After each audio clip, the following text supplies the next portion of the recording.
Hey guys, Hare Krishna. We are here with the chapter number 7 of the Krishnacore podcast with Mike Dines and me. And this day we have a special guest with Balarama Das from Philippines. He's one of the grandfathers of the punk scene in Philippines and also the vocalist of the band Not For Sale. Balaram, how are you? Everything okay? Yeah, I'm good. Thank you, Madhu Brata Prabhu Yeah. and Mike Prabhu. Nice to Radesham. see you. Nice to see you. Are you in Brindavan now, in the temple? Yeah. Right now I'm in, particularly in Nandagaon. I'm staying here in Nandagaon village. Nice. Okay, Mike, how are you? Everything okay? Yeah, I'm good. I'm good, thank you. Great. Okay, so let's start. Mike, please. Balarama Das, lovely to see you. Would you be able to introduce yourself to everyone? I understand that you formed the band Not For Sale in 1994, and then formed the zine that we've got in the back here in 1996. But could you just give us a background about where you're from, who you are, etc.?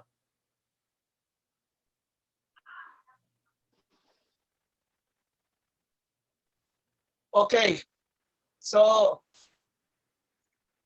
I'm, as you have mentioned, Balaram from Philippines. So Philippines, small country located in Southeast Asia. So most probably everybody knows about the geographical location of the Philippines. So as far as punk rock is concerned and about and forest, so I can tell about the story how I got introduced or involved in punk music.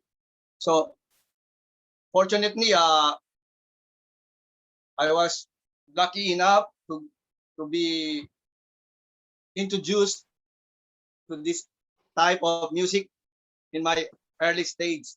Like I was just like 12 years old or 11 years old. So I have this childhood friend back around 80s. So we went to the same school during our primary school, and he was my neighbor. So I always hung out with him, and he has relatives who are living in America. So, and they are sending him some stuffs, like cassette tapes, and he's into music. He likes to play guitar and drums. So he's also studying different guitar riffs. So that time, I always accompanied him in some malls to buy different guitar tabs. During those times, you have to buy all these type of guitar tabs. So he has these different collections of metal stuffs, like different metal bands, heavy metal bands, glam rock bands, and also some death metal bands. So most probably he's into metal thing, like So he has also these different posters in his rooms of different metal bands, like glam rock bands. So one time he was playing this cassette tape from I think, I have mentioned in my zine, from Motley Crue, So the song Anarchy in the USA. So he played that song, and I was kind of intrigued. But initially, I have no interest, with this choice of music. So in this type of thing, so I just vibing with him, because he's my friend. Try to dig up his, his taste. But in this particular song, I was like a little bit stirred, you know. So I kind of like it. So every time I visited him, I always ask him to play that song.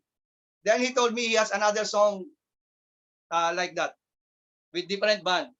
So he showed me this Megadeth. So he played the Megadeth tape. I think it was So Far So Good So What. I don't know which album. So there is another Anarchy song, no? So they have their own version. So and I kinda like it too, no? So I told him, who is the original of this Anarchy music, Motley Crue or Megadeth? Then he told me, no, the original band is the Sex Pistols. So that time I was intrigued. So I tried to search for Sex Pistols. But during that time, I was still studying in no, we just freshly graduated from elementary school. So we went to high school and we went to same school again. So after some time, maybe around 92, then I went to the mall. Then I found out this one Sex Pistol cassette tape. So it's a compilation album, Kiss This. So then the first song is Anarchy in the UK. So when I played that song, then it was the time that I become interested, you know, in this type of music. So I I was really hooked up. So then I tried to do some more research. I asked him, so what type of music is this? So he told me this is punk rock. So from then on, I try to identify myself with anarchy style. I want to be an anarchy. I want to be like this. But we are still in high school, no? We don't have much resources to go beyond that.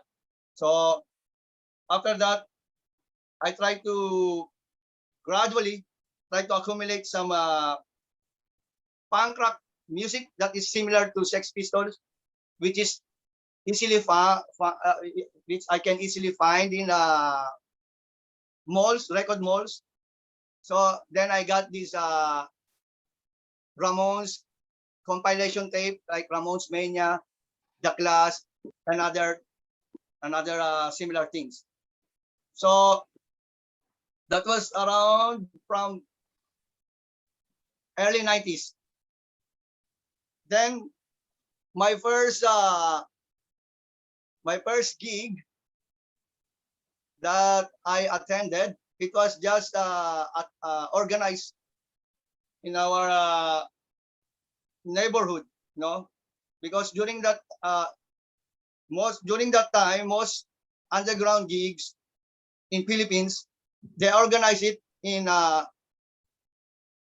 schools, in halls, basketball court, some warehouse, abandoned houses, sometimes in the middle of the shanty houses or depressed areas. So it was really like an underground thing. So there was a gig that time, and some local punk bands play, and also some death metal bands. So in Philippines, earlier, most gigs, punks and hardcore and death metal bands, they play together in one single night. So there were no separate gigs. So it was really a combination gig. So there are metal, there are punks, there are hardcore, and sometimes ska, skinheads. So everybody was there. So it was really fun. So everyone come together. So, and I was just a little boy. So I did not went inside. I just stand outside the venue because I was so afraid. I that was my first time to see people with long hair wearing black and some other with with mohawks, and I was become more scared when I saw some punks running, they are being chased by standbys, no, like thugs, no, those who are living in the same area and who are feeling they somehow they'll get feel intimidated, like there are some punks who came there from far places. So that is how they reacted. So they tried to chase the punks and beat them. So these standbys, they have a baseball bat. So they are running and chasing the punks. So when I saw this thing, I was really scared. So from that time, I did not went inside. So I just went back home. So I was just only like 13 or 14 years old that time. Then later on, I met some other punks or yeah, in our neighborhood, and we started to hang out together. And this is the time that I got some people with me to attend different gigs. So when I reached uh, college around 1994, that is the time when I started try to search more about underground thing, about punk rock. Because in the beginning, I was just only listening to whatever I can find in mainstream malls, no, like in a music bar or music store. So whatever is available there, like Ramones, Clash, and Sex Pistols. But because again, my friend who is who initially introduced me to punk rock, so he has a huge collection of these different metal bands, and and some of his tapes, it's only like handwritten, and some are type it is written in typewriter. So I was like curious, why is it like this? So he said it's only like a bootleg. So I asked him where did he bought all these things, because he has so many things that like look similar. So he said there is some stalls, small stores in some part of Manila. So we call it the Recto Manila. So this is the hub. Recto Manila is the hub of the underground scene in Philippines.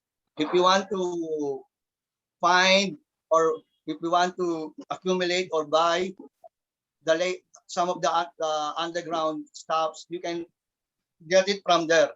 So they have these different stalls that sell different bootleg records. So I went there. I went to this stall and try to search for different uh, punk bands. So I went to this one stall. Then I saw a huge uh, collection of different uh, tapes, cassette tapes they are selling. So their tape is like they will only photocopy the cover tape, and it will look like a one by one photo, and put it stick it in the front. So it's like a DIY bootleg, no? So the first underground bootleg cassette tape that I have bought is the from DRI, Dirty Rotten LP. Then 7 seconds, walk together, rock together, and the exploited live. So this was my first ever underground. Like I can say underground because it's not available in the music store and in malls, no, like in the mainstream stalls. So when I got these three cassette tapes, I was so excited. So the first song that I heard is from DRI. No, I Don't Need Society. So when I heard this I Don't Need Society, it was really a different thing compared compared to Sex Pistols, Clash and Ramones, and I was even more like hook up. Oh, this is the real thing. This is what I want. So from that time, I I have developed the desire to form a band similar to this style. So luckily, this desire was rekindled when I started attending my college. So during college time, I I thought I attended my college on one of the notorious university in the Philippines. Notorious in the terms that this university is it's like the haven of activism. So it's a state university. So we call it Polytechnic University of Philippines, or PUP. So in during an entrance examination on college, I only applied for two universities.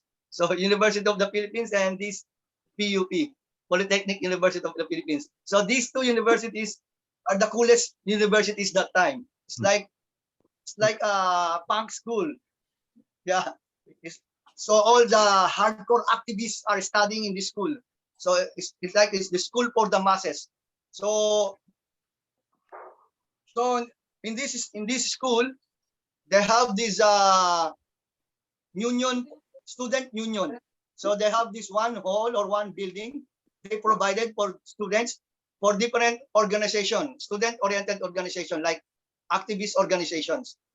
So during our freshman, when I was in first year college, so on the first day, these student unions, different organizations, they will go around the university, the campus, and they will recruit the freshmen to join their groups, activist groups.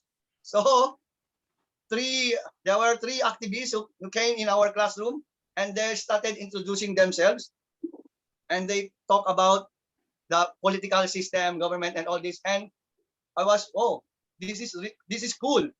So and so I attended their first indoctrination. They call it indoctrination. So I attended this first indoctrination session. So they are connected to these organizations. They are the student wing, or like student organization of the Communist Party of the Philippines. So they have their own grassroots in the universities. We're trying to it's like an underground organization. Then later on, when the students become more involved, they will recruit them to the armed struggle. So it's like that. So I attended their first session, and I was really like awakened. So because they open up the whole political agenda of the whole Philippine society, and the whole world, about how the government controls all these things about the system. So again, this political indoctrination gives me more interest to go deeper in my punk rock research and underground research.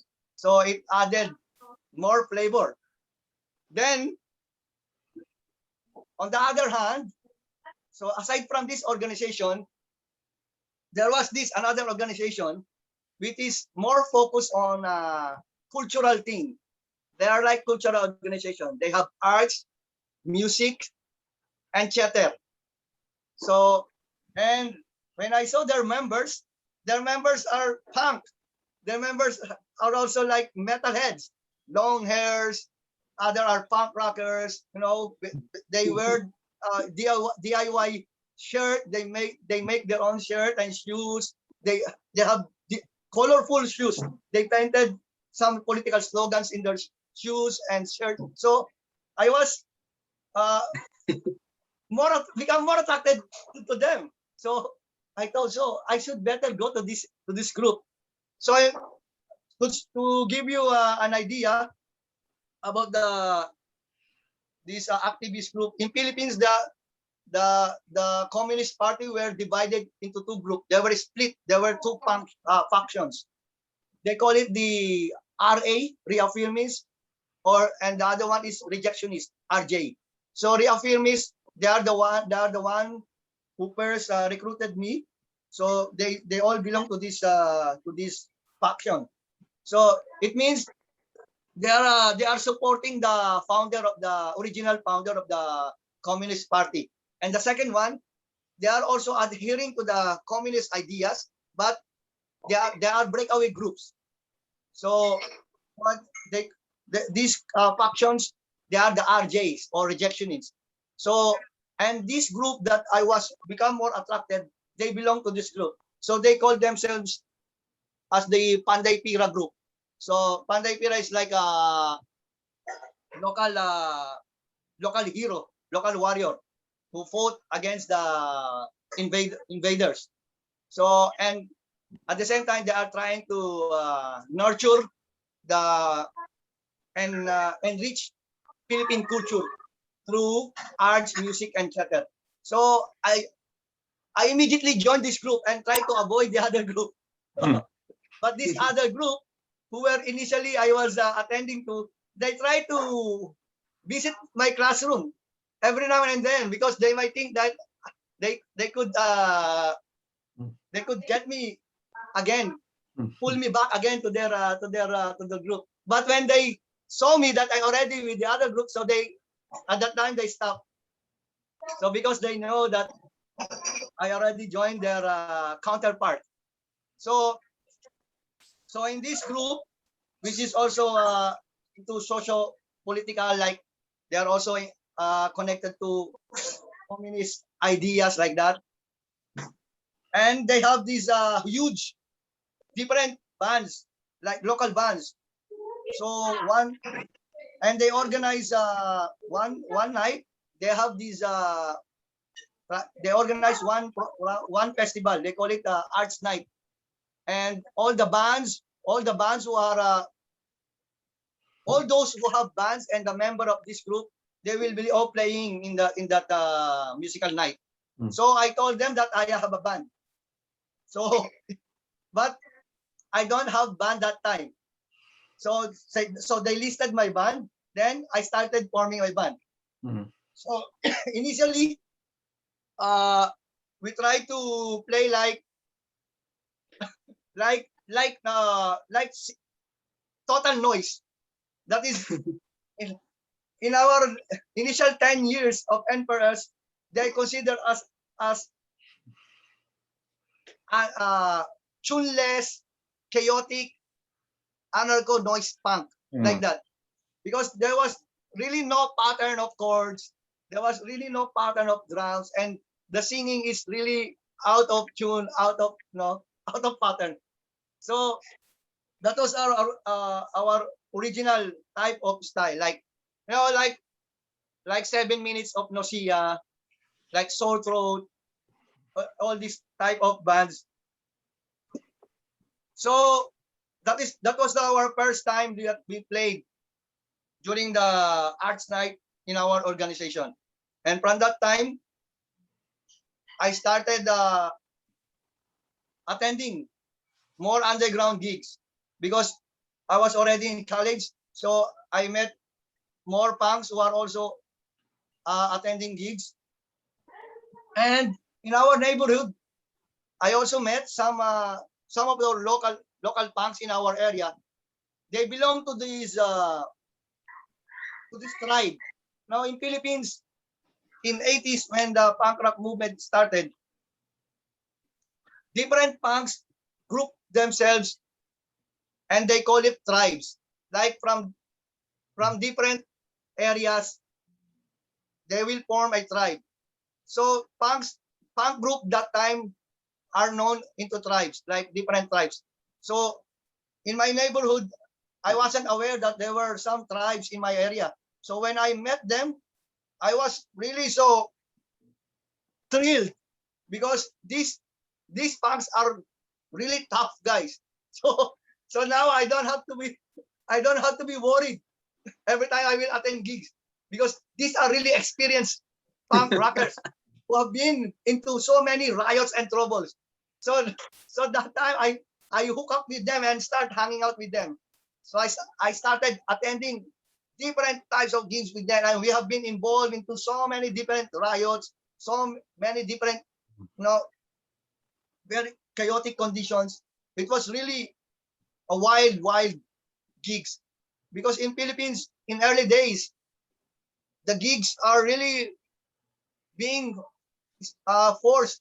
It was stopped by the police because of riots, and some other punks are being killed while they are attending gigs. One time, in one gig, you have to surrender all your deadly weapons. So there are some securities who are manning the entrance gates, and you have to surrender whatever deadly weapons you have. And they have collected 2 sacks of deadly weapons just for one gig. There are different ice picks, screwdrivers, knuckles, baseball bats, and all other things that could hurt or kill somebody. So this is the scene during that time. So anyone who is like, if you are younger or like 11, 12 years old, you're not able to attend gigs because you will be scared. You might be involved in these chaotic scenes. So we attended so many gigs with these tribes. So, and these tribes, they call themselves the Philippine Anarchy tribes. So that is the another reason that I become more involved into anarchism. So initially, and forest, we have this reputation in our scene that we are like an anarcho punk band, something like that, because of our involvement in different anarchist struggle. So in my initial introduction to anarchism, so when I started writing a zine, fanzine, so around 1995, when I was already in college. So during that time, I already have a little bit of resources to to buy some other stuffs, because it was really a hard time if you are like in elementary and high school. So you don't have, because in Philippines we are not that really rich, or we're not our parents is not they are not providing us much support. So we have to do it on our own. And when I reached my college days, I I'm practically living on my own. So until I left college, we are practically living in the streets. So initially, when I reached my college days, because in our university we have our own post office, so it was a big advantage. So every day I try to save some money, and in one gig, I received one fanzine. It's like a journal zine. It is called Slug and Lettuce. No? Slug and Lettuce, it was famous, at that time. It was a big zine, and at the back, it has a huge review section of fanzines and different records. So, and in that reviews, the author, I think Chris Bowards, if I still remember, Chris Bowards, she will always mention if it is for free, or it is only for $1, or you only have to send a stamp, so you can get the band's demo or the band's EP, LP, whatever, or cassette tape. So I try to browse out, and whatever bands that are all for free, I will start writing letter and ask for their demos. So that is the time I started writing a zine. So I start sending questions about the bands, some basic questions.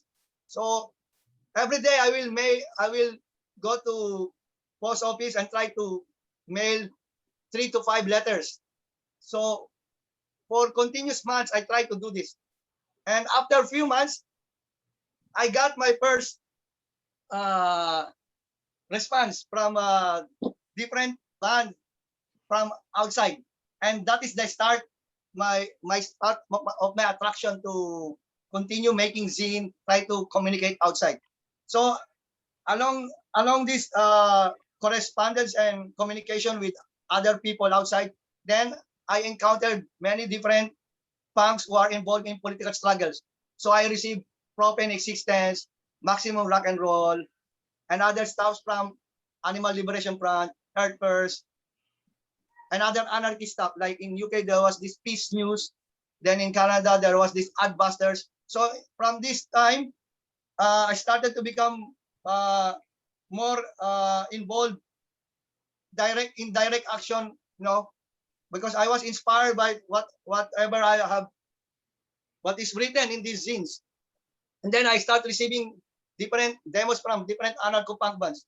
And I start also sending different LPs, demos, and so many other things. So that is my initial introduction to anarchism. So I started writing to different bands. Initially, I was just writing to any kind of genre, whatever, whoever bands are giving free. So I have to write to them because so that is how I collected so many stuff. But later on, I try to select who. Now I try to select and read whoever those who have anarchy inclination or political inclination. So my scene now is become like an anarcho-punk scene. So, and we started forming our own collective. In early days, we have these different collectives which are involved in different type of struggles, like whether environmental, animal issues, women issues, or whatever issues. So in our case, we are more involved in environmental and in food that bombs. So we can say that we pioneered the food that bombs movement in the Philippines, in our area, and we started organizing different feeding programs. And then later on, I also got in touch with PETA. So during that time, PETA is not yet they're only like an ordinary underground group. So they are still cool that time. But until now, they are still cool. So, but they are cooler that time. So they don't they don't have any office yet that time. So I was got in touch with PETA, and they sent me this one book, animal liberation book, and all other vegetarian starter kits. Peter Singer. Yeah, by Peter Singer. So that time, so this is the time when I was introduced to vegetarianism initially. So it is what around late 90s, around 97, 98.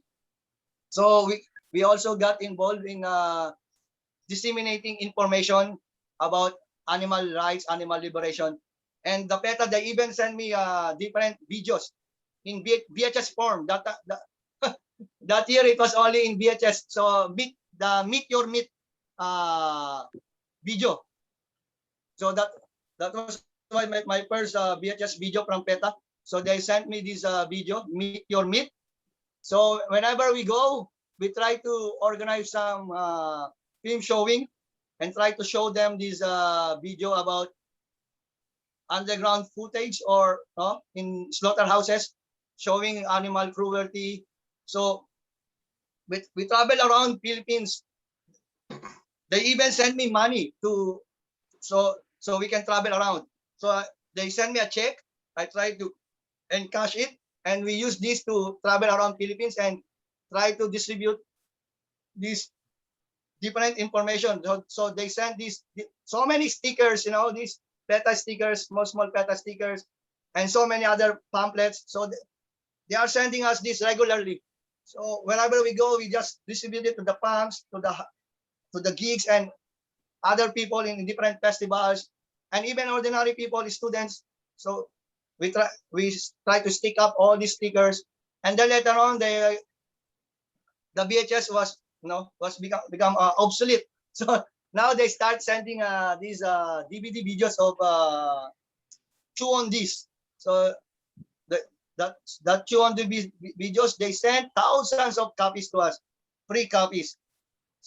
So wherever we go, we just distributed all these videos of PETA about vegan and about vegetarianism. And they also send us different posters. You know, before it's only posters. Tarpaulin is not yet a thing. That's why you have to take care of the posters.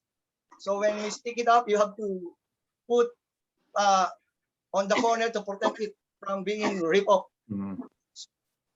One of the famous posters we have from PETA is this cow's head with a caption with, "Do you want fries with that?" You know. Mm.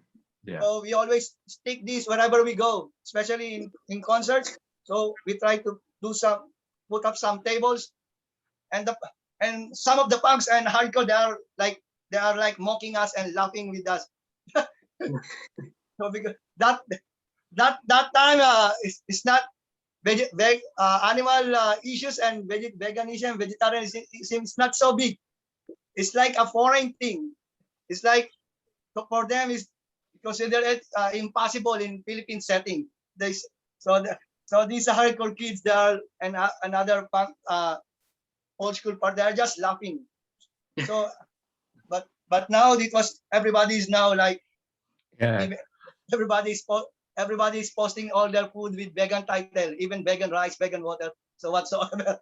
So it was really not a big thing. Nobody knows about PETA. Nobody knows about this thing. So we just try to give them, to share information with them, and that after that, that is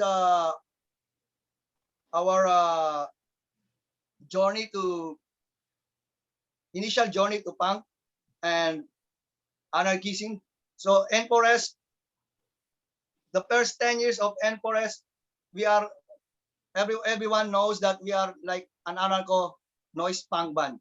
So then later on, the transition to Krishna consciousness began.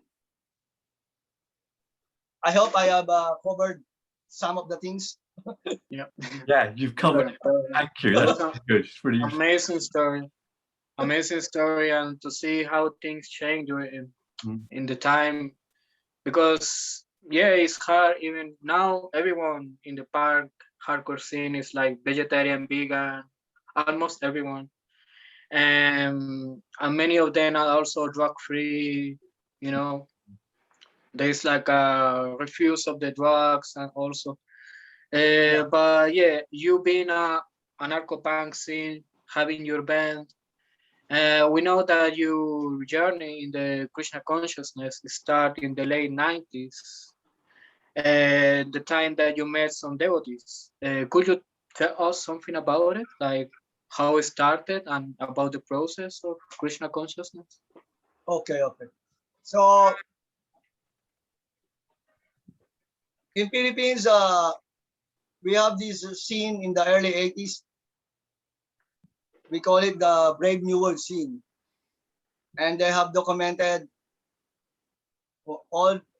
most of the pioneering bands during the 80s in their TRC tape series. So one of the labels, Philippine punk labels, who releases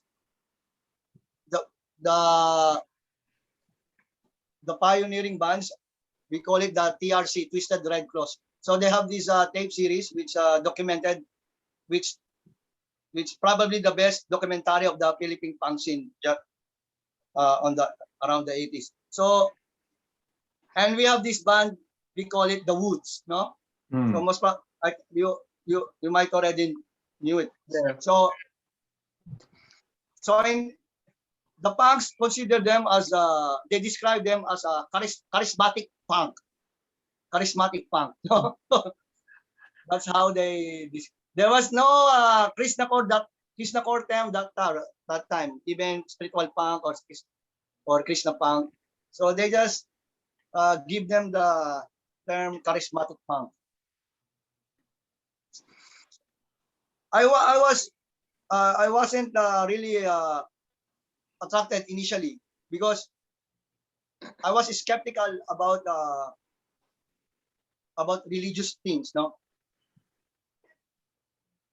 although again going back to early days, again same friend who introduces me to punk rock. He's also the same one who introduces me to join this church group, no, Catholic church group like Knights of the Altar, like sacristan. So you wear a sutana, white vest, and you assist the priest on the mass. So we joined this group. So we were like in our early secondary school, like I think freshman or second year high school, and all our of our friends also they joined. So it's like a big group. We are involved in this group. So and we are somehow we become rebellious. No, after we become rebellious and started try to do some rebellious act, type try to desecrate some of their religious items. So try to steal the holy bread, the wine, and try to do other nasty things. Because one of our friend who is also in our neighborhood, his brother his brother is involved in a satanic thing. So and he's also kind of being influenced. So that is the that is that I was also like intrigued about all these different anti-religious ideas, no? Because because of our rebellious spirit when we were on this group, then it triggered us. We want to become more rebellious. So my friend he has this book, so he lent me some of his books like Necronomicon, Cults That Kill, Satanic Bible, and all other stuff not similar to this. So I was also kind of influenced with this anti-religious thing and like a satanic thing, trying to uh, to fight against or to deny or whatever. So for me, it was a cool thing. Huh? And my friend, he has also different death metal bands. So initially, I was also kind of attracted with their artworks, with different anti-religious messages, anti-religious images. So that's why I become more and more.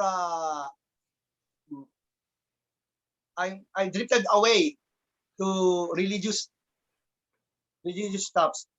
Whenever I see bands who are like connected to some religious thing, I try to avoid it. That's why when I heard the Subhuman song in the day the country died, this no, I don't believe in Jesus Christ. My father died of cancer when I was 5, like that. No, I don't believe in religion. So, whoa, this is cool. This is cool. So everything that is connected to anti-religious song, I try to I try to listen and try to collect. So that is why I become more attracted to like class, anti-sect, apolitical, and all other anarcho-punk things. So as much as possible, I want we want anti-religious song. So we try to avoid any band who is like involved in religious thing. So when the Woods they have this album when they have this album, like we call it in local language at nakalimutan ng Diyos. It's like and we forgot God and we forget God, like something like that. So I was like skeptical. What is this? How is punk talking about God? Because I also want to avoid using the word God. No, in my even today in my scene, I'm not using this term because I was like kind of allergic of this concept of this word. So that's why when I heard I saw this album from the woods, so I wasn't really attracted. But there was this one compilation from TRC because nobody know because because I don't know that they are a Krishna conscious band or they are involved in Krishna thing, and I don't know about anything about Krishna that time. So although they have this one song from TRC, so this label, so they have one compilation. So they sing the Maha Mantra at the end of their song. So they have this song, they call it Patay Buhay or Dead, Yeah. Dead and Alive. So at the end of the song, there is a Maha Mantra. But when I like the song, I like the song because of the the vibe, the groove. I just like punk rock. But at the end of the song, there so they sing the Maha Mantra. But initially I couldn't figure out what they are talking about. So I just thought that is some like a foreign language or something, or they just blurted it out of drunkenness or something. So maybe they were high and blurt, no, speaking some unusual words. So I have completely I don't have any idea that it was Hare Krishna Mahamantra. My first encounter with the Krishna term when I wrote so when I wrote one of the review, so my friend he has this magazine, guitar magazine, because he likes guitar and he got free guitar tabs from this. No, sometimes they offer free tabs. So sometimes he buys this from book sale. He can get cheaper guitar magazine. So in guitar magazine there was a review section like 10 most important hardcore records. So and one review uh, from Profile Records. So they have this Sunday matinee. So Sunday matinee in CBGB. So and I was attracted to different bands mentioned like Bad Brains, Promags, Bold, Gorilla Biscuits, Agnostic Front, Capitol. No. So I tried to wrote because I know I just try my luck. I tried to wrote. I asked them. I wrote to Proper Records. Can you please give me a sample copy of this LP because I read in the review it was really beautiful and important hardcore record, and I want to have it just like that. So it was just out of nowhere. I just wrote. Then I just sent it. So I'm not expecting anything in return. I know they will not give me this. They will not send me out. But after a few months, I received one parcel. So when I opened it, it was the Sunday Matinee CBGB. So that same record in review. So that was my first LP record I received from mail. Usually I just got EP, small EP and some cassette demos. So this was my first LP, and it was in a orange vinyl. So it was really cool. And inside there was an inlay paper, and I read it. Then I encountered about it was mentioned about Ray Kapu who became a Hare Krishna monk. So you it is mentioned that YouTube today Ray Kapu singer like that became Hare Krishna monk. So because YouTube today is also on that record, they're also included in that compilation. So that was my first time that I saw the word Krishna or Hare Krishna on that LP of Sunday Matinee. So that was my initial. I can call it my initial connection. So when I read it, imagine only one word, Krishna, become a Krishna monk. So later on, so in just maybe few weeks, few months after that, I attended one gig just nearby also in our place, around in our area. And it was already late at night, and it wasn't still started. So, and I saw some monks. So I didn't know that it was organized by the devotees. I just found out later on when I met the devotees and we talked. Then, oh, we are the one who organized it. Then they just reminded like that. But that time I don't know anything about the Hare Krishna, the monks, and I just saw one. I just saw them with no orange cloth and just sitting on the side with their hands in the wrap around with the cloth and with their kung fu hairstyle. So I just thought there were some kung fu kids from Thailand or from China. So we were laughing. Oh, we have a kung fu funks. So we call them the kung fu funks. So the gig was cancelled. The gig was cancelled. I don't know for what reason they were cancelled. But somehow I received some prasad. So I think it was some macaroni pasta or something like that. So they just to pacify the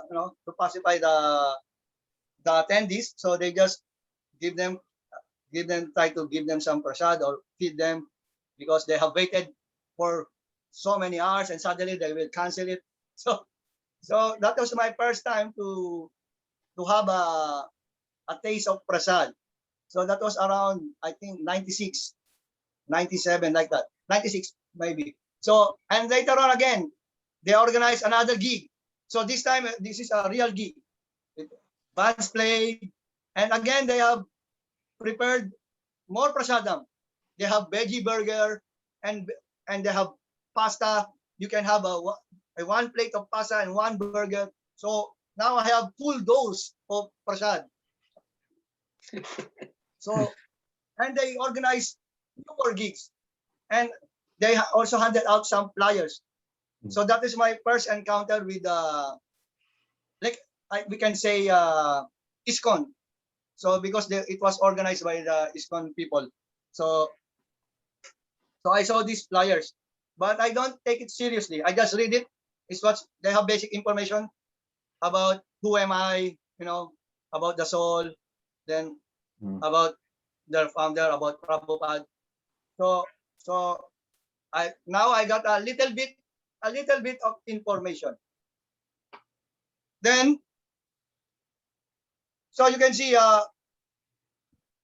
most of us in the hardcore scene, we have been introduced through straight edge music, no?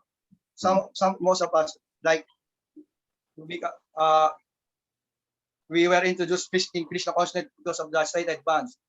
But in our case, at least in our case, because in Philippines, those times, there were some straight edge people, but we are not so attractive enough. They don't appeal.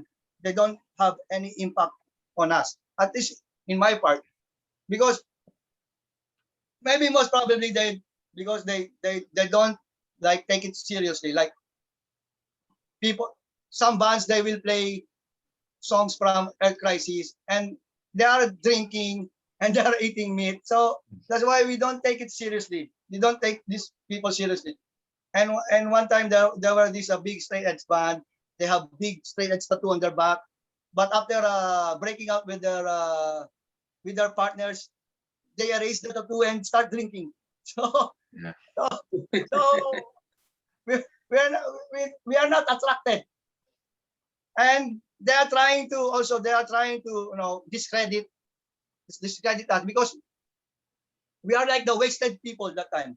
So again, because my initial introduction to punk rock, that most of our friends, before we go to gigs or concerts, we try to drink first and take some other stuffs. So when we go to gigs, we become immune and become more. We are ready to fight whatever we get ourselves ready, whatever consequences will come. So like every time, like it's always like that. So this is our initial introduction. We always have to drink. So and even bands. So most of the bands they play, they are all drunk, and all the punks they gather together and drink. So that is our initial exposure to punk rock. So we cannot come to gigs without getting drunk. It's like a prerequisite, you know, it's like a must. So you have to be like half wasted and get fully wasted when you reach the venue. So that's why when I am not so much attracted to straight edge music, because I couldn't relate. Although I have huge collection of different straight edge band. I have Minor Threat, due to today, and even I have my first record like 7 seconds. No, they have even song straight edge on that song. Straight edge. No, they have. So I was listening to this, but I am not really like no. I'm not inspired to follow because maybe I was because of my environmental exposure. No, nobody is like inspiring us. So, and when we are continuing our anarchistic research, I have acquired this one book from Henry David Thoreau, the Walden. So in this book, he occasionally mentioned Gita and Vedas. Huh? So I was kind of intrigued about this. And it was described that Henry David Thoreau is a transcendental anarchist. So, this is a new term. So in this, when I encountered this, we become quite inspired about the lifestyle of simplicity, going back to nature, about anti-materialistic, thinking, lifestyle, and spiritual. So because most probably this is the message of the book, going back to reduce ourselves, to simplify. So we were inspired. That's why we also travel a lot during that time. We travel a lot and we try to live more closer to nature. We live in the mountains. We live near the lakes, near the beaches. So although I grew up in Manila, Manila is the capital of the Philippines. So whoever, if you've been to India, in Calcutta or Mumbai, so it's like Manila. That's it's pollution, crowd, noise. It's like that. So I grew up in this kind of environment. So when I read this Walden, so we are kind of inspired by this kind of lifestyle. So we started living. We started going out more and more outside from Manila. So we try to travel around Philippines, try to live in village areas, in the mountains. Sometimes we spend weeks and months in the mountains. Yeah. And in this time, when I reached the point, because I spent 6 years in college, so I was thinking that what I gonna do after this? After I finish my course, what I gonna do? So I have to work. I have to be involved with the corporate world, and I don't want to do it. But that will be my only choice in case that I finish my course. So before I even finish it, I get out from the school. I started to travel far far away. Try to figure out things, what I gonna do. So then I went to Baguio City. So Baguio City is a very special place in Philippines. It's a cool place. Yeah, literally it's cool because it's a mountain. So it's a summer capital of the Philippines. So it's located in mountain area. So I went there and tried to figure out about my life. So then I met some devotees. Now this is the first personal interaction. My first personal interaction with the devotees. So they invited me for a program. So they said there will be a free food. So that is the main attraction. We were attracted. Okay, all right, that's cool. Because we were traveling, we are penniless. Now throughout our whole punk rock life, we are on our own. We don't have our parents to support our punk rock lifestyle. So we live on our own. We live on the streets. We live in the mountains. We don't have concrete regular source of income. We try to do so many things just to survive. So when they invited us for this Sunday program, maybe it's Saturday program. So that was the first time when we entered a program, and we saw, oh, they are the same people in the previous gigs with hair. So they are the Hare Krishnas. They have these dhotis. So they are singing, but I don't know the lyrics, but they have the copy. So we try to sing along. But, I'm not a natural singer. I cannot sing with tune. That's why they call us tuneless. Even the simple Hare Krishna tune, I cannot get along. So we just try to laugh. And at the end, they have these, they will bow down, and somebody will say something. Everybody will say, oh. So we don't know it was Jai. I don't know that it was Jai. So we just try to copy them. At the end of every sentence. And we are really laughing. So we're just making fun. Then they serve us prasad. Now the usual Hare Krishna Sunday feast prasad, like dal, pakora, sabji, rice, and it was, wow, this is really cool. So do you serve like this every Saturday? Yes. Okay. Next Saturday we will come again. So that was our initial attraction to the program. So on the following Saturday, we came back, and again we were fed some to sleep. And they invited us because it was around August. Yeah, it was year 2000, August 2000. So they invited us for a big program, and there was one temple nearby Baguio City, just 2 hours away. They have this temple in Calasiao, Pangasinan. So one family of devotees, they build this temple, big temple to accommodate devotees and programs. So they have, around that era, it was like a training ground for brahmacharis. So some brahmacharis are staying there. So they said they have big feast, and you can stay in our temple as long as you want. We will feed you. You have free accommodation, everything. So it was another good attraction, because we are like a stray cats.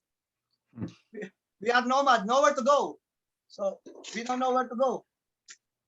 So we accepted the invitation. So we went there, and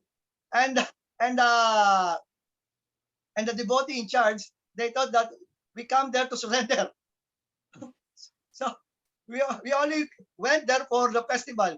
But these devotees, they thought that we came there to surrender. So immediately after coming there, and the following day, they shave our head. So I have a house that time. So I told them, no, no, no, no, no, no, no. You have to shave head if you want to stay here. So okay, okay, okay. So I uh, I obliged and have my head shaved with my sika. So I have a long sika. So immediately I have long sika. Mm. So, and they gave me a orange cloth. They gave me saffron. So you stay here and you are a brahmachari under brahmachari training. So we attended the festival. It was Janmashtami festival. It was our first time to witness this festival. And for me, I was not really aware of what's going on. I just try to go along with the fun. I don't know what, I can't even remember what happened that time. If there was an Abhishek, most probably there was because it's Janmashtami. But I can't remember that this thing happened because I wasn't aware. I was just like, you know, out of my mind. I don't know what's going on. I just try to be there because we just need some shelter and food. Mm. But because that was an ashram, so we have to go every day on the programs, every morning. So that was my initial training. So they even sent us out for book distribution, some pamphlets. But you know, too early. It was I was so immature. I wasn't ready that time. Mm. So I was still have some attraction outside, like an unfinished business. So after 6 months, maybe 5 months, I went out of the temple. I I went back to Baguio City, and again I I I have nowhere to go, so I stayed with the devotees. So then later on, I went back again to the punk scene and started our old ways. We started drinking again, but we are already following strict vegetarian lifestyle that time. But we cannot give up intoxication. So from 2000 to 2004, we are we came back again to our active political punk rock involvement. So, during this time, it was really a extreme extreme anarcho punk lifestyle. We went through so many different struggles and actions until we hit the dead end. So when we reach the dead end, then I realized that this is enough. So I reached out for my old books. I reached out for Bhagavad Gita. So I remember that this is what the Walden. This is what the Walden is talking about. This Gita. So Mm. I have different books because in ashram they will give you different books like Prabhupada Nilamrita, Bhagavad Gita, Divine Nature, and so many things. But I don't read them. So when I realized that this same Gita is the same is what the Harry David Thoreau is talking about. So I read the Gita. So it was only then in 2004 that I finally decided to become a full time. So we I gave up.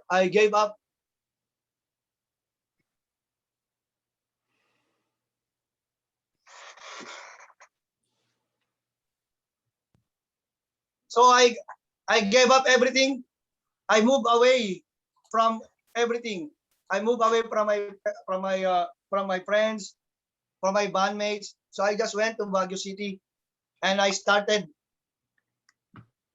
our own center there. Mm. So even so now when I started the center, so the punks they thought that we disappeared. What happened?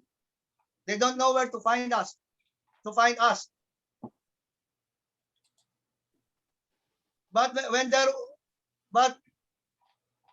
was one incident, this famous Punk 11, like Sagada 11.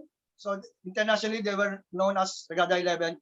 So there are 11 punks who traveled in that mountain areas, and they were mistaken and accused as communist rebels. So the police caught them and they imprisoned them for 10 months. I think it was 10 months. So we organized a big protest movement on Baguio City, and all the punks from different parts of the Philippines, they came up to Baguio City, in that area, and I accommodated them in our ashram. But nobody knows that we have an ashram. So they thought, because everyone knows that we are connected to anarchism, so they thought that it is an info shop. So they thought that we established some squat house.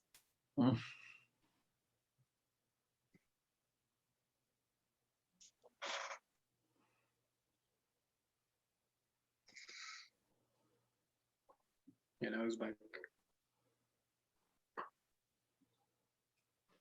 Balaram?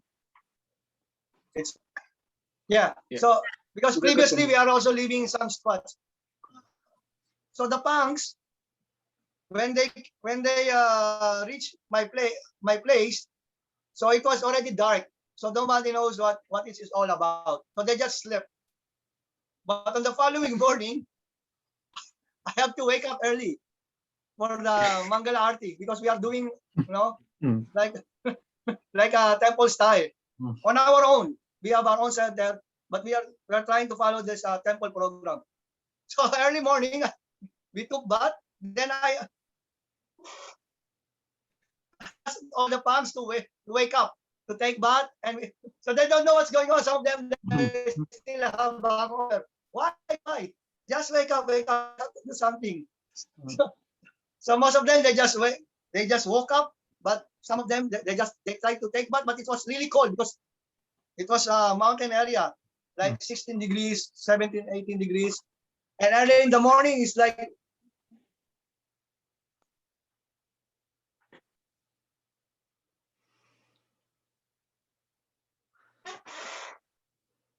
He has frozen. Yeah. Yeah. I'm enjoying this as well. Yeah. No, okay. So, okay. Yeah. yeah. Okay. So early in the morning, we did this Mangala program. So all the punks, they were all shocked. What's going on? What the hell is going on? So they are completely shocked. They were completely culture shocked. First time they see you waving some stains and arms, peacock feather, and all these, and to ask them to bow down. But later on, I cooked a feast for them, and they were happy. Right. So then they realized that we became Hare Krishna monk.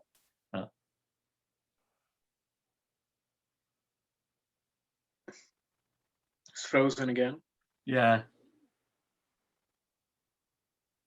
Okay. They realized that's why we disappeared from the scene.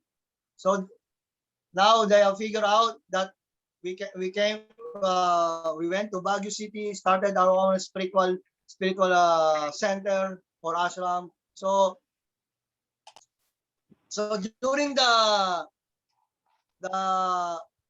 hearing, because these punks, they have to attend hearing during to defend their court cases, and all the punks, to show the solidarity, they showed up in the courtroom.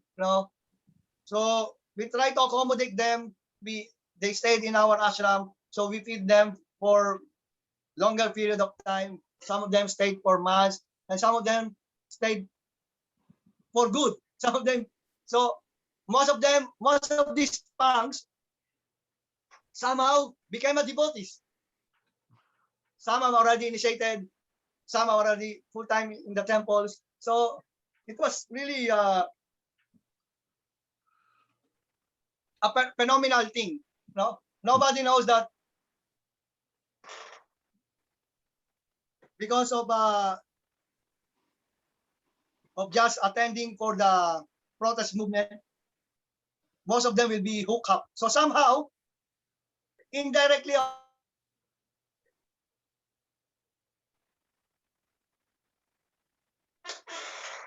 Again. Yeah. Yeah. Okay. so after this, after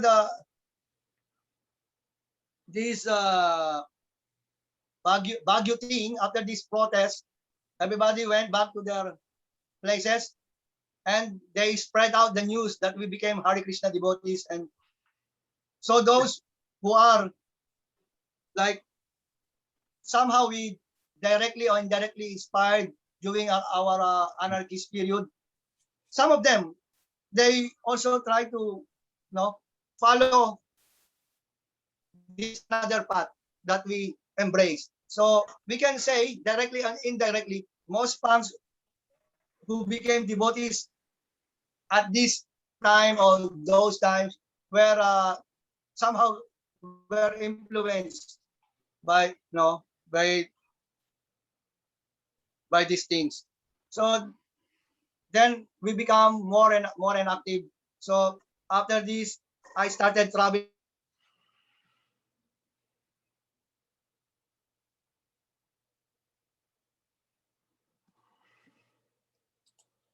So my devotional life, I stayed most of the time on our own. You see, although we are involved in organization, but still we try to create our own. So as much as possible, I don't want to be implicated or to be around with authorities. I still have this anti-authoritarian spirit in myself. So, so we still have this anarchist thing that we couldn't give up. That's why when I started reading all these books from Krishna consciousness, all these Krishna Bhakti related books. So I think it was the I don't know if it's the Nectar of Instruction or Science of Anisad when Prabhupada mentioned about spiritual communism. Yeah. So when I encountered that word spiritual communism, oh, okay, communism, okay, that's cool. So I mean I'm cool with that. Then another is the simple living, high thinking. Oh, okay, simplicity, that's cool. Then there is, it was also mentioned, non-sectarian. This is non-religious. Mm.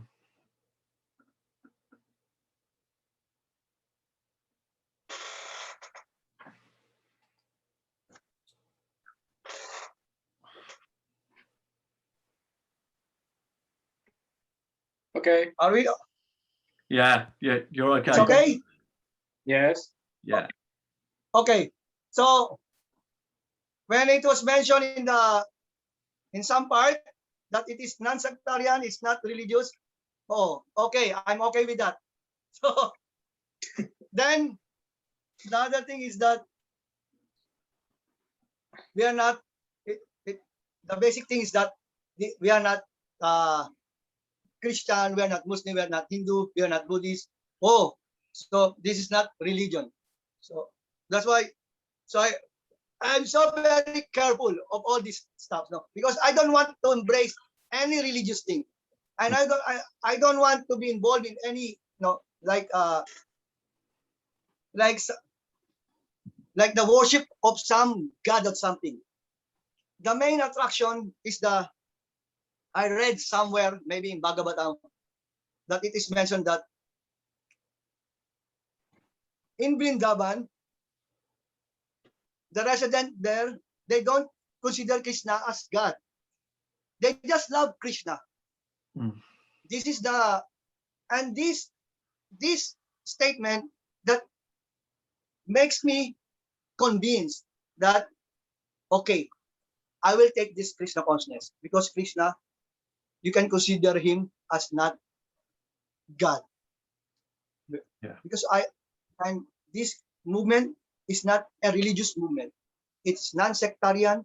So, and it is revolutionary. It is spiritual communism. So this some kind of anarchistic or revolutionary statement makes me uh, convinced and give up all my my my skepticism or doubt that I might be again involved in another religious organization. And that's why I try to be on that mood. I try to become more open, not to become, close-minded religious freaks or dogmatic or something. So I hope I answered the question about my initial how I got involved in Krishna consciousness. It is only introduction. Yeah. Yeah, and I think you answered some other questions like on the way. Yeah. Yeah. So, Mike, I know I miss a lot of things, so maybe I could. No, that's that's good. nice. That's nice. There are so many things that really happened. Like Yeah. sometimes I already forget some of them. You talked a little bit about how you influenced those punks around you. Ray Capo talks about how there were some real tensions between hardcore punks and those punks that were becoming Krishna devotees. Did you have similar tensions? Were there punks in the Philippines that were saying, we don't want Krishna consciousness in punk rock? We don't want religion in punk rock? And were there similar people that didn't like Krishna consciousness in the punk scene?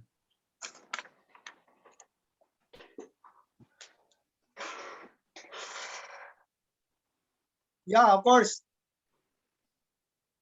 because that is the nature of the punk rock movement. They are anti-authoritarian, anti-organized religion, anti-control. So it's natural that the punk, when they learn that someone is involved into religious things or some kind of spirituality, because some of them, maybe most of them, they equate religious and spiritual as the same thing. So they don't differentiate. So it's natural that you will have to try to question their philosophical or lifestyle inclination or practices. So in Philippines, there are also some people, especially those who are in our former, like contemporaries, like like comrades, like our own networks, because we already established, like we already involved in like a big network in the Philippines. Like we organize all the different collectives. So we have this local anarchist network thing. So all different organizations involved in different struggles on grassroots levels. So they were shocked, and also other sinisters, especially the dog free hardcore, dog free punks. I use dog because I don't want to mention. I try to avoid the word. So they were like, oh, so they are thinking that. So most of them, they are thinking that we have been following an authority, an hierarchy, an organization where we are being controlled, you are being doing whatever you are being told, you are, you become a religious slave, something, because everyone are trying to be against organized religion, like whatever it is, because for them all religion are bad, all religion cause war. Now in punk and hardcore we have all this concept that another religion, another war, religious vomit, religious hypocrisy, so it's natural that we encountered hostility and and discreditation. So they discredit us after our extensive involvement with the anarchist movement. Then suddenly we become involved in in spiritual group or in some organization, religious organization, as they might think. So they consider us, so they can consider us a fall down, anarchists fall down. Yeah. So some of them, they discredit us because we got this reputation as anarcho-punk. So they said that we're already following so many rules. We are already following some masters. We are following some, because Yeah. no masters, no like that. That is the slogan. So, Yeah. And we just like kind of laugh on it because we already knew what is all about. And some of them, we try to explain to them what is anarchism is all about. So when they realize that this is the real anarchist thing, so and we give them different schools of anarchism, different schools of punk, schools of hardcore. So we try to bridge the gap. Then later on, they accepted it. So it was only like a temporary thing, and it's natural. We don't take it seriously because we knew that they are uninformed. Because initially, that is also my own reaction every time I will see these people are involved in things. So we already have experience that if they get some little bit of education and information, so they will understand. And some of our, those who are against with us, later on they are secretly following same path because some of them they are a little bit ashamed to be on our same organization, so they went to different organization, but the same thing, they are also following the same path. So that is the positive side, the positive thing. So we also get the same initial reaction. And the funny thing is that most of these hardcore kids who are against the involvement of Krishna consciousness in the underground, they are the same people who wanted to bring Judge YouTube Today in the Philippines. Yeah. So it's really funny, they are talking of they are really bold about the religion has no place in hardcore punk, that any organized religion. So, but at the same time, they are all the same people who are wearing the shirt. They are the same people who have their own. They want to bring jazz and other bands who are Krishna inspired bands. Yeah. So they cannot avoid, because Krishna consciousness is part of the hardcore punk scene. No matter how much they try to take it away, you cannot avoid it, because that is the foundation why the hardcore is thriving in our scene, because of that Krishna thing. Without Krishna thing, hardcore is nothing. Yeah. Prabhu, Balaram, we could say that we are getting like almost like 1 hour and a half. So now we will be doing the last questions, I think. We could say that there is like a Krishnacore scene in the Philippines, because I can see so many bands like DVD We Fall, The Woods, of course, Not for Sale, Absolute Truth, His Divine Grace, Define, Mihara, Friendship Seva. How you see there is like a really like a Krishnacore scene in Philippines. I see sometimes they serve prasad in the concerts, and there is book distribution.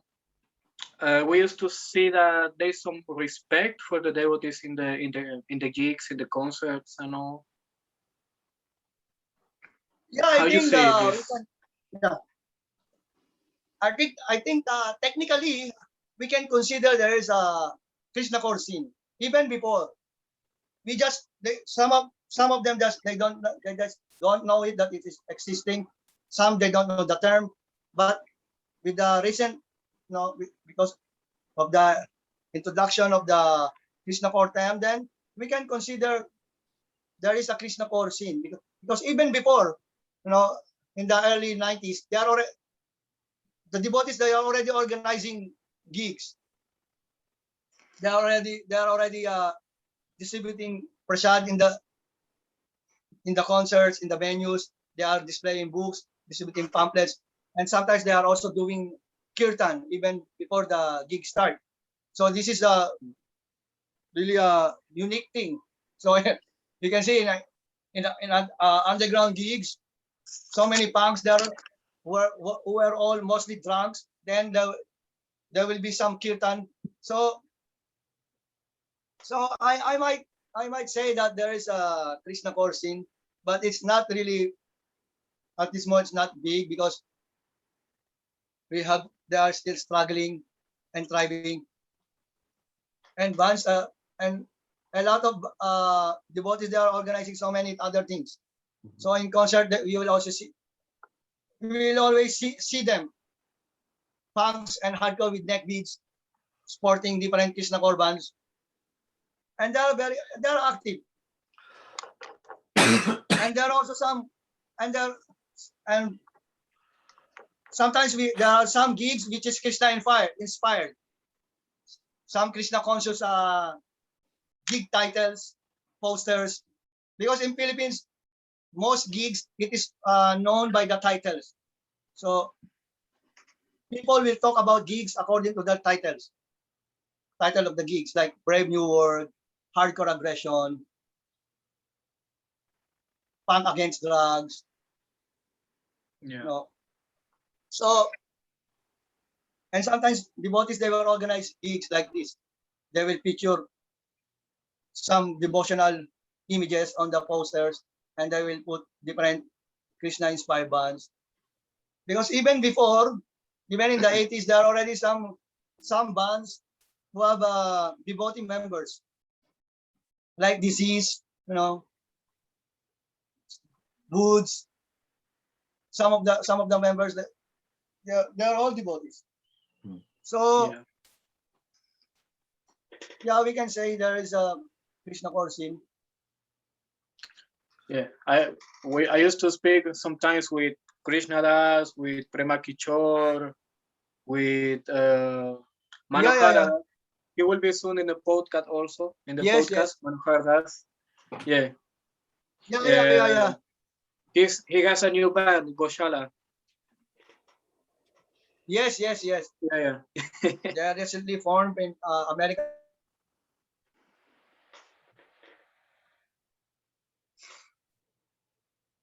It's frozen again.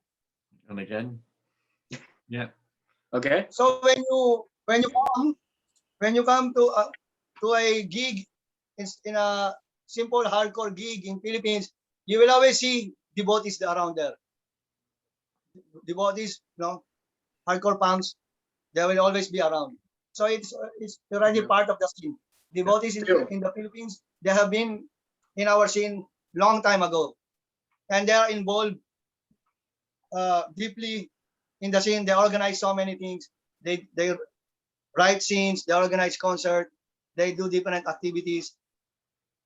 It's just right now that everything was stopped. Now we have a plan last year to do some tour again, but I wasn't able to go to Philippines, so I was locked down here in Vrindavan. Yeah. My flight was canceled. So we try to, to revive uh,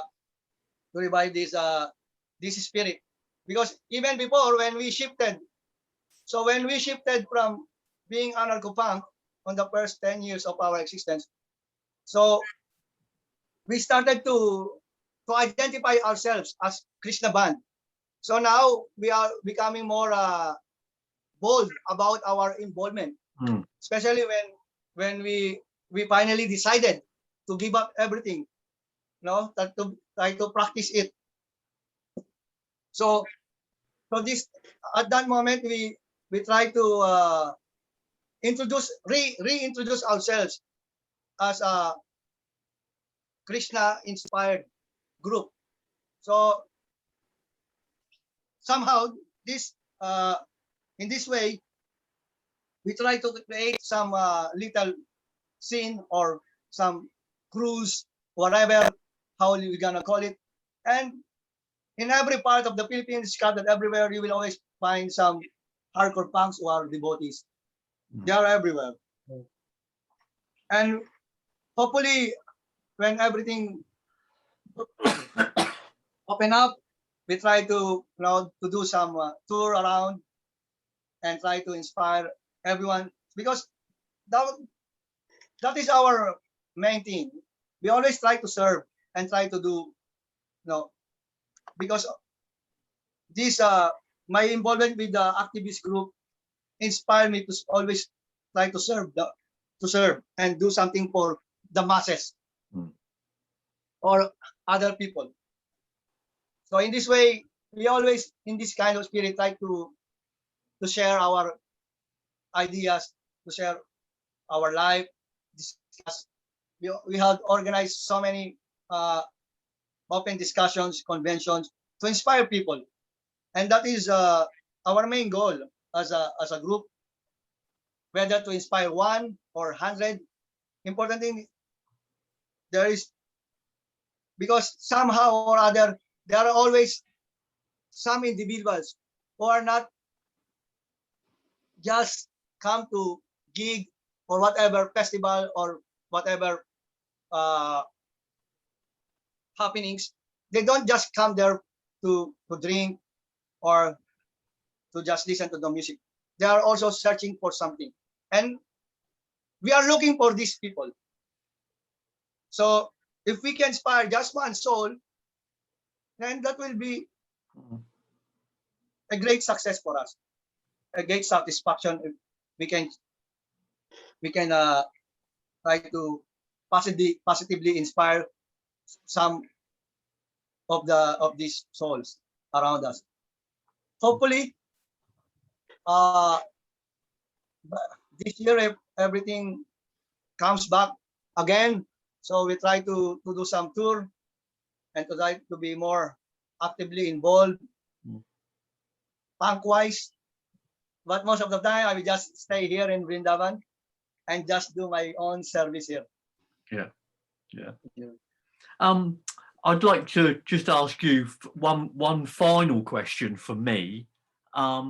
Would you like to just give a brief description of Project Krish that you are involved in, with the school for young girls and the idea of empowering young girls with free education, etc.?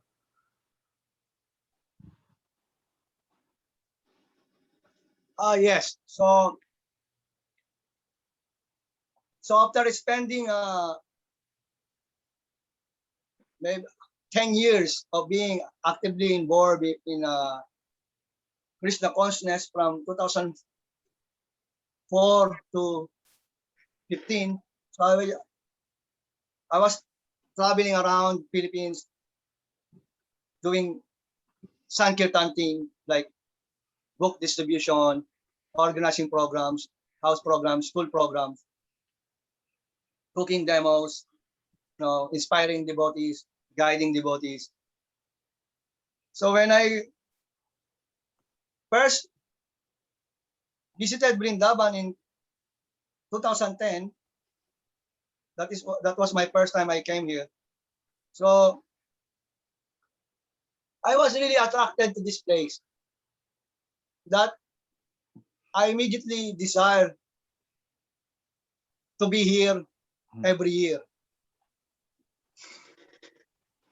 So somehow, although I don't have a fixed source of income, somehow I made it. I was here 2011, 2012, 2013, 2014. Then finally, I decided. I always try to figure out how I will come back here every year, every year, every year. So why not just stay here? So I don't have to keep on coming back and coming back. So after getting married on 2015,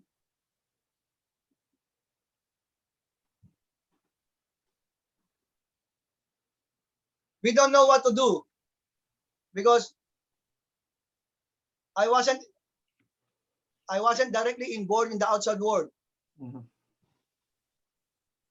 I don't have any experience with the with the outside world. After getting out of college, I stayed in the temple. Then when I move out, I just go around like a nomad. Then after that, I decided again to be a full time. So there was really no experience how I will gonna face this new phase of my life.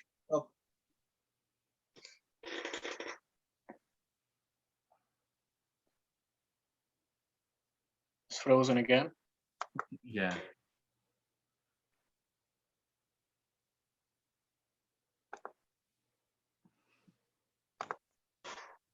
Yeah.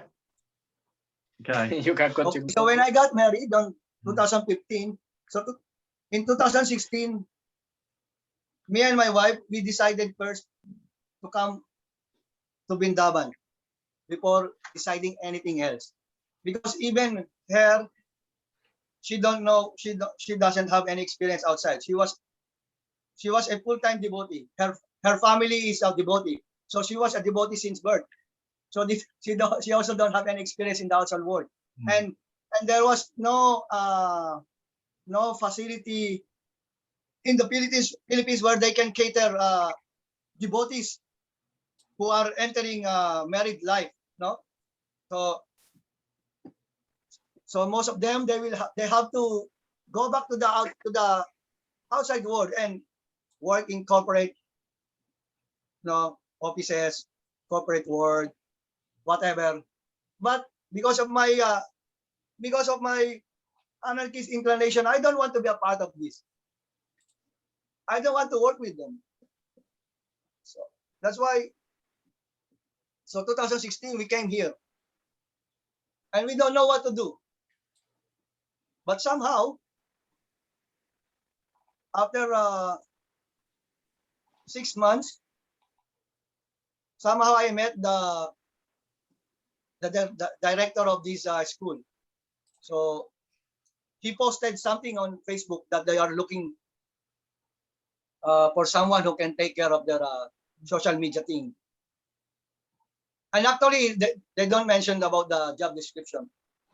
They just mention that we are hiring someone who wants to become a Brajabasi and wants to serve. That that is what he posted. So, and I said, oh, okay, I want to become a Brajabasi. I want to stay here. So then later on, I found out that he was involved in this school. Then when I found out about this school, okay, that is cool. So because any kind of humanitarian art, whatever, or philanthropic art, what any kind of organization that is helping the needy, the poor, it's very closer to us because this is what we are doing even when we were involved in the punk. So we are involved in mass movement, in my activist years and during our food that bombs years. So we saw all these poor people who came to us. We are this with our little, whatever little food we can give to them. So we already have this developed this heart to serve. That is, fortunately, we kind of developed this thing. We are very thankful to our activists and punk, and especially now because of our involvement with Krishna consciousness. This kind of attitude or move is become was become fully developed. So, and when I was introduced about the situation, you can see, although I was coming in Vrindavan from 2010 up to 2016, I don't know anything about the deeper uh, social, political, contextual setting of India, especially in villages. Because in Vrindavan, we just come there, we, we just go to the temple, we just go to the different programs. We don't know what's really going on deep inside. So when I was introduced in this organization, then I realized that it was really the need of the hour. Because now I found out that in India,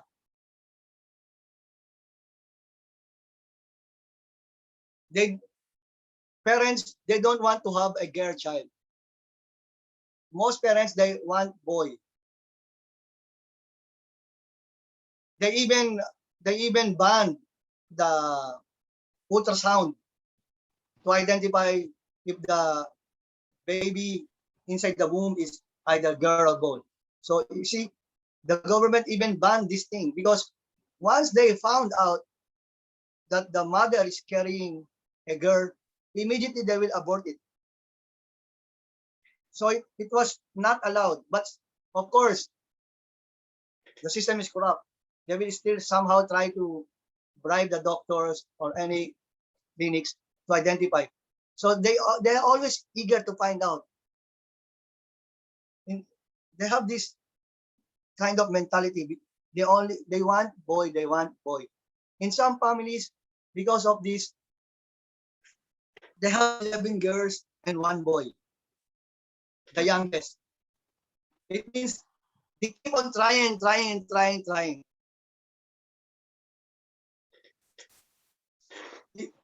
They are already in a condition, and their condition become the situation become more difficult because they have created so many children, and now the problem is how to maintain them. And even though they they will not allow to identify the baby in the womb after birth, if they found that it's a girl, immediately they will dump it. So it's like a normal thing, but it will. Oh, Mike,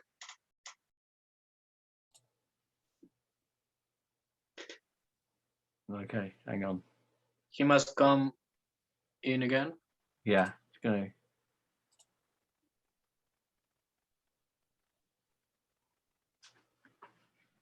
Prabhu, Balaram, Prabhu.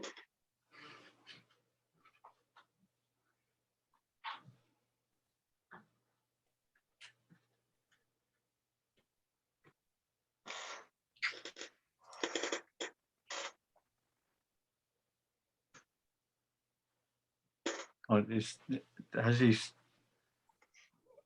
he's come back in again. This really Okay, good again. break my heart, especially that this is Vrindavan. This is a sacred place. This is a holy ground, and they are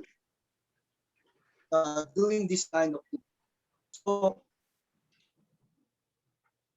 and even though if they will not kill the girl, they will try to raise her. They will not prioritize her studies. They will only send the boys in the school, and they will not even No, it's we've lost him again.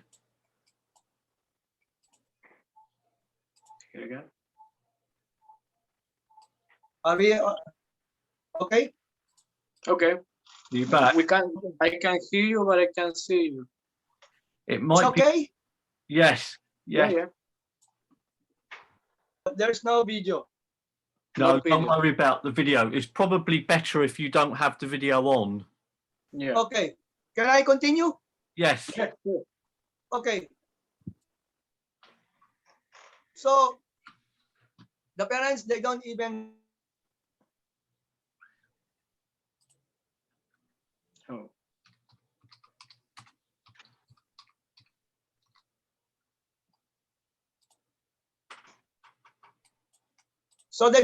celebrate the birthday of the girl.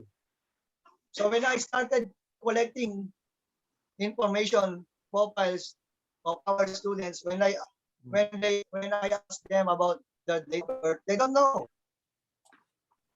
Because for them is they don't have to know. It's like, why they have to know? So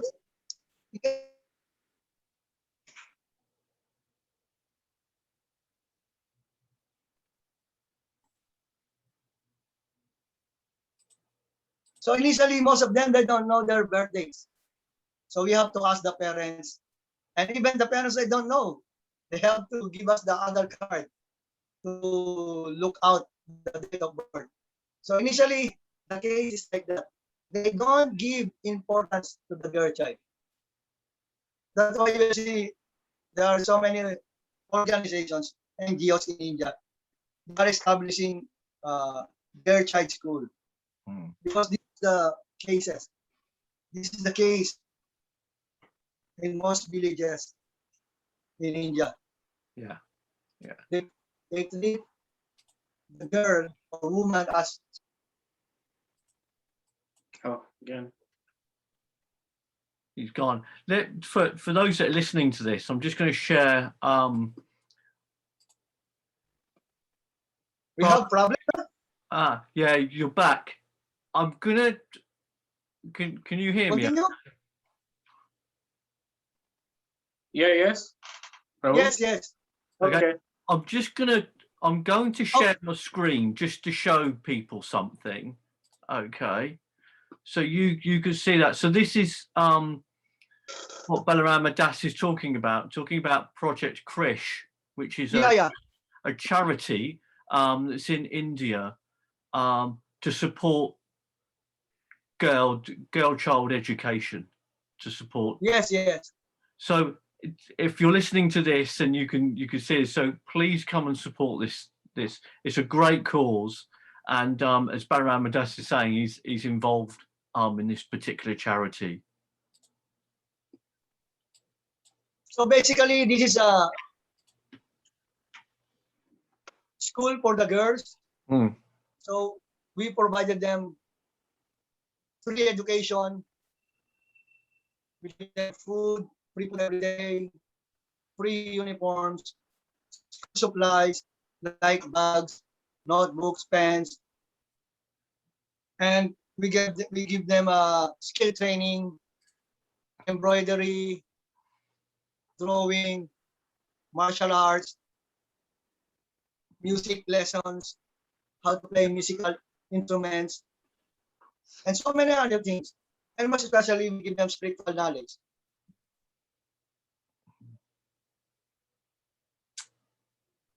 Okay. There he's gone again. Yeah.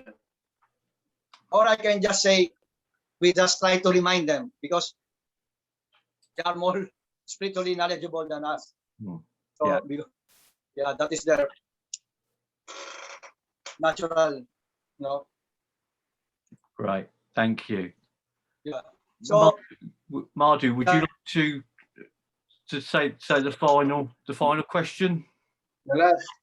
Yeah. Balarama Prabhu, can you hear me? Yeah. Yes. Would you like to say some final words? Something for the people who listen in the podcast?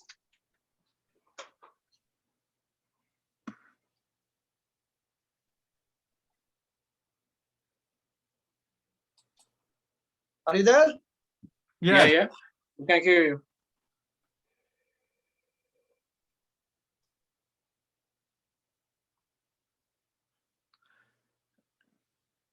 Can you hear us? Okay, now yes. Yes. Yeah. Could you just say some final words for those that are listening? Some final words of wisdom.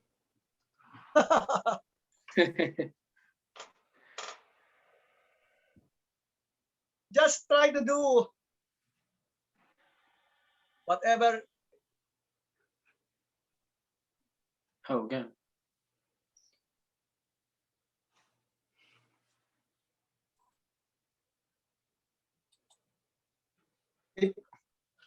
So just try to do whatever that will make you happy, whatever that will give satisfaction to you internally. Try to Yeah. keep on exploring things. Don't stop learning. Keep learning, and just be happy on what you are doing, or else you have to stop it. Yeah. You must be satisfied whatever kind of struggles you are involved with, whatever you are, whatever engagement or activities.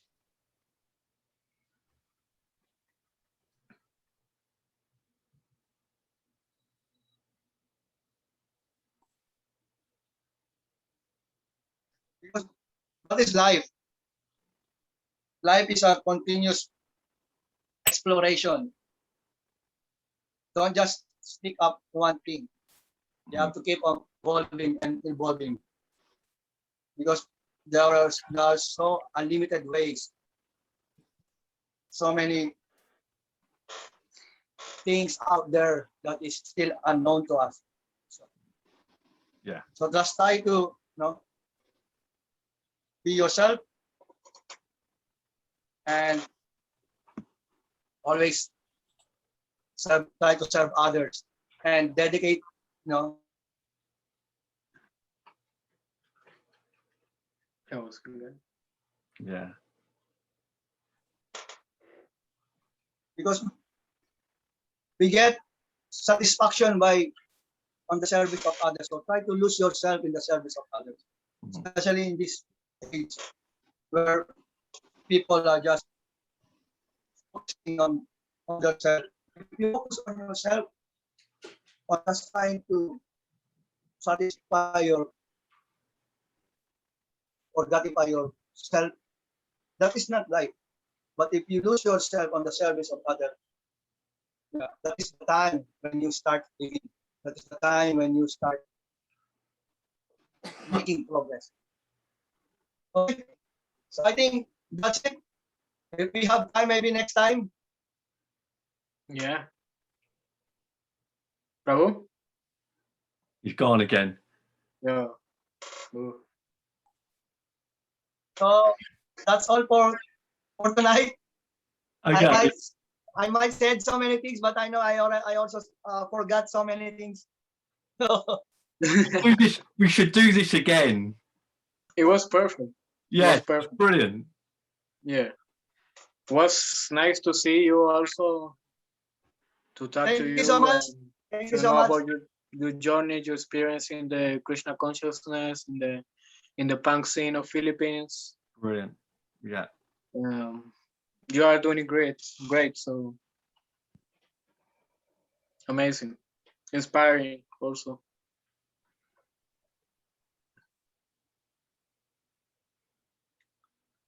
Yeah. He's So gone again. it's gone again. I think you're right. I think it is inspiring, and it is great listening to. It's great listening to Balarama Das, and now my dogs are kicking off now. So because there's someone at our door. That's your toxic dog talking to you. This is what you get, isn't it? When you do an interview via the internet, and then I'm going to have to go and shut my door.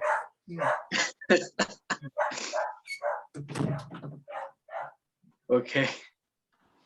Okay. Yes, thank you very much. Thank you. Radhe Thank you Shyam, so Radhe much, Shyam. Balaram Prabhu. I hope to see you soon face to Yes. face. Thank you so much, Madhu Brata Prabhu and Mike Prabhu. Thank you. Hare Krishna, guys. Thank you. See you later, Thank you, Balarama. thank you. Bye.